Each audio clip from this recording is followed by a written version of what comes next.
Filipino youth in transition, immigrating to Canada through family reunification after the live-in caregiver program.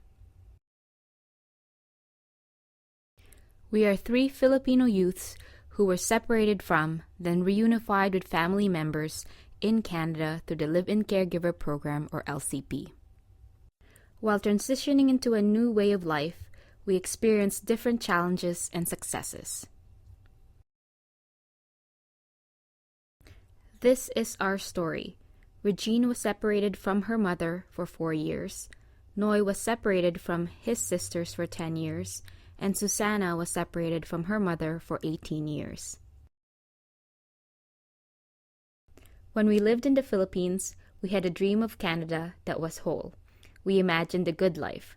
Cars, homes, wealth, and happiness would all be easily within our reach. There are 108 languages spoken on the 7,107 islands of the Philippines. Yet Filipinos still manage to retain a strong sense of community. Before I was born, my family didn't have anything. They had to work lots of jobs just to buy food, said Noy. They never lose faith. They are praying to make life better, said Noy. In the Philippines, the American dream is highly valued. People desire financial prosperity and are led to believe that Canada is a great place to achieve this sort of success. This is why live-in caregivers migrate to Canada.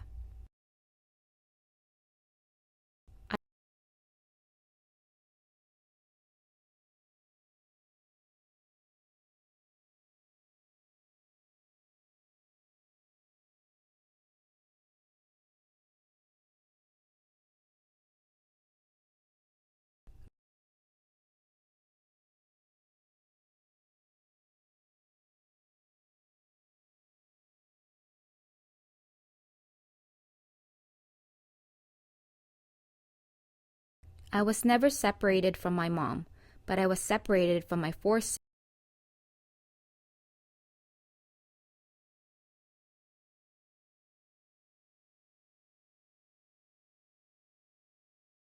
I wished my mom was there to make me feel better, said Susanna. Our mothers or sisters would send money, toys, and clothing. I had material things because my mom was working in Canada and could afford to send me all this stuff. My friends didn't have all that stuff, but they had their moms, said Susanna. When my mom moved to Canada to work in the LCP, I felt very lonely, said Susanna. I was happy and excited when I arrived in Canada. After all those years apart, seeing my mom felt like a dream come true, said Susanna. When we first arrived to Canada, we were very happy. We wanted to spend as much time as possible with our moms or sisters. We discovered Canada's 4 beautiful seasons. In the Philippines, we only experienced dry and rainy seasons. When we were in the Philippines, we did not learn about native populations in Canada. We thought that all people in Canada would be white.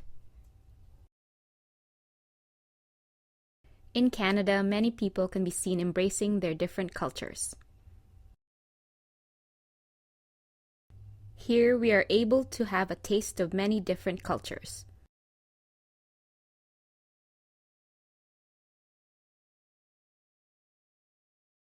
When we were in the Philippines, we thought we would live rich and glamorous lives in Canada. Our family members who work in the LCP also expected to live in larger houses. Shortly after we arrived here, this illusion was shattered. We discovered that perceptions don't always line up with reality. We experienced the fragmentation of our dreams. We missed our friends and family back home, and we faced many challenges.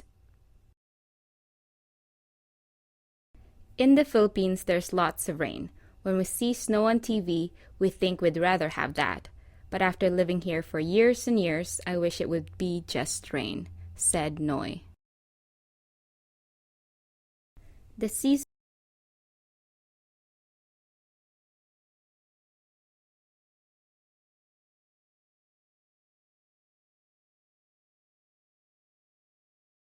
In the Philippines, I was very free and was able to come and go as I pleased. I knew all my neighbors, so my family was never worried about me. When I got to Canada, my mom was very protective of me. She treated me like a child even though I was 21 years old. I had to follow a new set of rules. I felt trapped, said Susanna. After years of separation, we had grown apart and become strangers to each other. We experienced tension in our own families. In some cases, we even felt resentment. I felt lonely because I was having difficulties in my relationship with my mom, said Susanna. I took myself to the park because mom didn't have time. She was balancing 2 jobs, said Regine. When we came to Canada, we learned that many Canadians have fought hard against stereotypes, yet discrimination still exists. We felt pressured to fit into mainstream culture. For example, we started eating sandwiches instead of Filipino food in public. Some people made fun of me because of my accent and my Filipino food, said Noy. Susanna told us that she completed a bachelor's degree in the Philippines. This degree is not recognized in the Canadian job market. She did another year of college after arrival. 2 years later, she has yet to find a job in her field. She has been told by potential employers that her lack of Canadian experience and her inability to speak French are the reasons they cannot hire her. In some of my jobs here, I have felt lots of pressure. You have to be fast. You're given more and more tasks to do, and they pay low, said Noy. We thought Canadian money would go further, but things cost more. We work hard to pay the bills. We are still sending money to family members in the Philippines. Susanna and Regine said that they feel supported by the Filipino community. At the same time,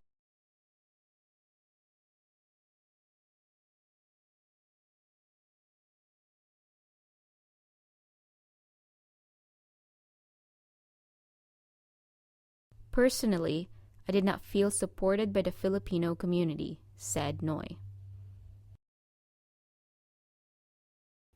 In our experience, first-generation Filipinos were more welcoming to us than second-generation Filipinos. They have gone through similar experiences and understand our transition into our new lives. It was up to us to piece our lives together. We had to cope with the many changes that we had experienced. As we put our puzzle together, we started to see a different picture of our lives in Canada than we originally imagined. Regine told us she went to elementary and high school in Canada. She worked really hard to save up money to go to university. She also got help from scholarships, loans, and her family. She just finished her bachelor's degree and is in the process of finding a job. Susanna shared with the group that she has traveled a rocky road looking for a job. She has a professional degree but has not been able to find a job in her field. She is hoping to work in her profession. Noy said that 9 years ago, he finished high school in Canada and began working. Until now, he has not been able to afford the education necessary to enter into his desired profession. With financial support, he will be able to achieve this goal. It has been difficult to adapt to our new home. At times, we feel like a bridge connecting 2 cultures. When Christmas season comes around, for example, there are many things that really make you miss the Philippines. We are combining aspects of both cultures and making new traditions. Straddling cultures is not an easy process. We are constantly learning how to live in this new culture while retaining our Filipino identities. We are finally having some success with reunification. The passage of time has led to healthier relationships with family members. We would like to share some advice with other formerly separated families. It is important to make time to communicate with your family. The transition will be smoother and there will be less conflict if everyone is working together to help each other out. Learning is a long process. Hang in there. Be open to change, and eventually you will adapt, said Regine. Discover all your options in order to make an informed decision about your future. I wanted to be an artist, but I decided to go to work instead of going to school. Now I wish I had gone to school, said Noy. We hope that kids who see this project will take away that they should not forget where they come from. It's fine to live in the new culture, but don't ever forget your culture. Remember how to speak your language. Remember to adapt, but also don't forget your past. That's part of who you are, said Regine, Susanna, and Noy. Policymakers could finance systematic orientation sessions about Canada, support youth mentorship programs, make information about existing youth mentorship programs more accessible.